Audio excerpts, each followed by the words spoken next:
To get back into the groove, they first have to cut a master record. This flat disc is made of aluminum, and it will be the core of the master. The surface has a gritty texture early on, but they sand it down and polish it smooth. They place the aluminum discs on a conveyor belt, and they ride towards a device that will coat them with a veneer of lacquer. The disc enters the curtain coater. Nitrocellulose lacquer, a similar substance to nail polish, oozes out of a long, thin opening, forming a veil or curtain. As the disc passes through the curtain, it's slathered with the lacquer. Rollers with scrapers catch the runoff. The excess lacquer they collect is reused. The lacquer starts to dry immediately. The solvents evaporate, and the veneer hardens into a nail polish-like finish. But like any manicure job, there are often flaws. At this inspection station, workers scrutinize each lacquered disc for pits, bumps, or dirt. Even a minor imperfection won't be tolerated, so the rejection rate is high, about 50%. They recycle the rejects. They rim the good masters with plastic edging. It will stop the discs from rubbing together during stacking and damaging the finish.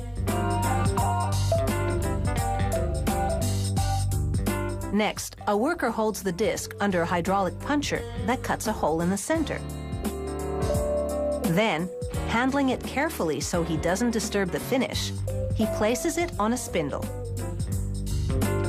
A robotic arm slides a plastic ring down the spindle, depositing it around the center hole of the disc. Like the plastic edging, the ring will also space the discs apart. Now, the master discs are ready to take a trip to the studio.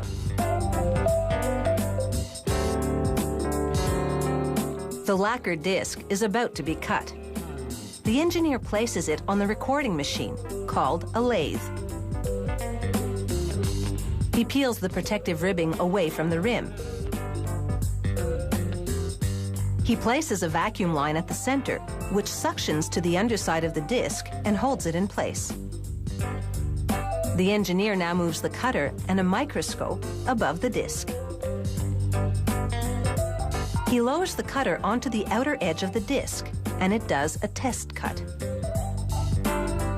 He positions a microscope just above the test groove and then peers into it to get a good look at the cut. He makes adjustments to the cut, and then he's ready to record. The lathe cuts the lead-in groove, and the music begins. The sapphire-tipped cutter etches the sound into the surface of the disc. From start to finish, the recording will be one continuous groove.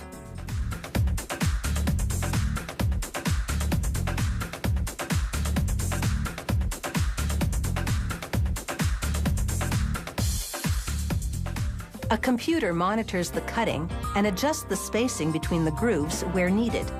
A little vacuum draws up scrap as the cutter carves the groove. Some believe this sound is warmer and has more depth than digital recordings. But making music fit on an analog disc is sometimes challenging.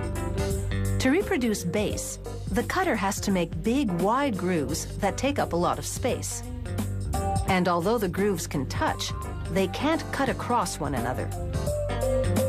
At the end of the recording, the cutter lifts and the master disc is ready for inspection.